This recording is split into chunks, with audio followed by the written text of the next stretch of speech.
बच्चों, let's read the question. Give balance equation for the following. First, iodate ion reacts with bisulfite ion to liberate iodine. Second, phosphorus react with nitric acid to give equimolar ratio of nitric oxide and nitrogen dioxide. So, question में हमें दो statement given है, हमें इनका balanced equation लिखना है. तो हम एक एक करके हमारे सारे स्टेटमेंट को देखते हैं.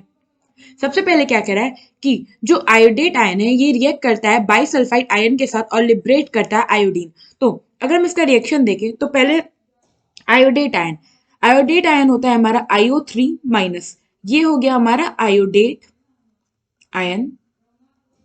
नाउ ये किसके साथ रिएक्ट कर रहा है, ये रिएक्ट कर रहा है बाइसल्फाइड आयन. तो बाइसल्फाइड आयन होता है हमारा HSO3 नेगेटिव, ये हो गया हमारा बाई सल्फाइड आयन. तो जब ये रिएक्ट करते हैं तो प्रोडक्ट में हमें मिलता है आपका I2 आयोडीन. आयोडीन के साथ साथ हमें मिलता है HSO4 बाइसल्फेट आयन. इसके साथ साथ हमें मिलता है sulphate ion, bisulphate ion, sulphate ion, और हमें मिलता है water molecules. Now equation balance करें तो यहाँ होगा 2, ये हो गया हमारा 5, फिर यहाँ हो गया हमारा 3 और ये हो गया 2. तो मैं इसे थोड़ा प्रॉपरली लिख दूं, ये 2 moles of bisulphate ion. So ये हो गया हमारा बैलेंस्ड इक्वेशन. अगर आप देखेंगे यहाँ पे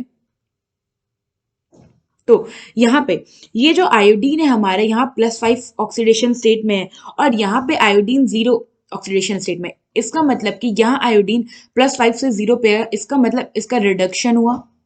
रिडक्शन मीन्स इसने 5 इलेक्ट्रॉन्स गेन कर लिया.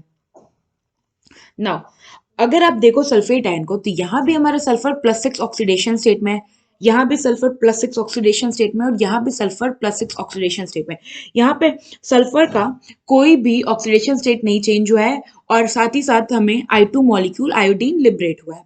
अब हम देखते हैं हमारा सेकेंड में क्या कह रहा है कि जब हम फोस्फोरस को रिएक्ट कराते हैं नाइट्रिक एसिड के साथ, तो phosphorus react with nitric acid तो हमें मिलता है इक्विमोलर रेशियो, मतलब सेम मोल के नाइट्रिक ऑक्साइड और नाइट्रोजन डाइऑक्साइड. तो फोस्फोरस यानी कि हो गया हमारा P, या फिर आप P4 भी कह सकते हो. तो अगर P4 ले लिया हमने और हमने इसको रिएक्ट करा है 10HNO3 के साथ, और सॉरी ये होगा हमारा नाइट्रिक एसिड से रिएक्ट करा रहा है ना.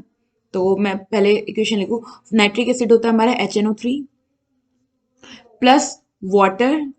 तो हमें मिलता है कंपाउंड में जो हमारे प्रोडक्ट आते हैं उसमें हमें मिलता है nitrogen oxide which is nitric oxide, इसके साथ साथ NO2 which is nitrogen dioxide, और इसके साथ साथ हमें मिलता है एक फोस्फोरस का कंपाउंड विच इज H3PO4 और इसके साथ साथ इक्वेशन बैलेंस करें तो यहाँ हो गया हमारा 10, फोस्फोरस ऑलरेडी 4 है, यहाँ हम कर देंगे 4, ये हो जाएगा हमारा 5 और ये हो गया 5. तो क्वेश्चन में कहा था कि इक्विमोलर रेशियो होते हैं नाइट्रिक ऑक्साइड और नाइट्रोजन डाइऑक्साइड.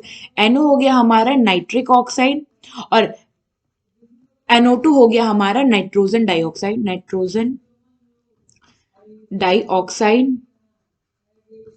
और H3PO4 हो गया हमारा फोस्फोरिक एसिड. सो ये था हमारा कंप्लीट बैलेंस इक्वेशन हमारे दोनों स्टेटमेंट का. आई होप आपको ये क्वेश्चन समझ में आया होगा. Thank you.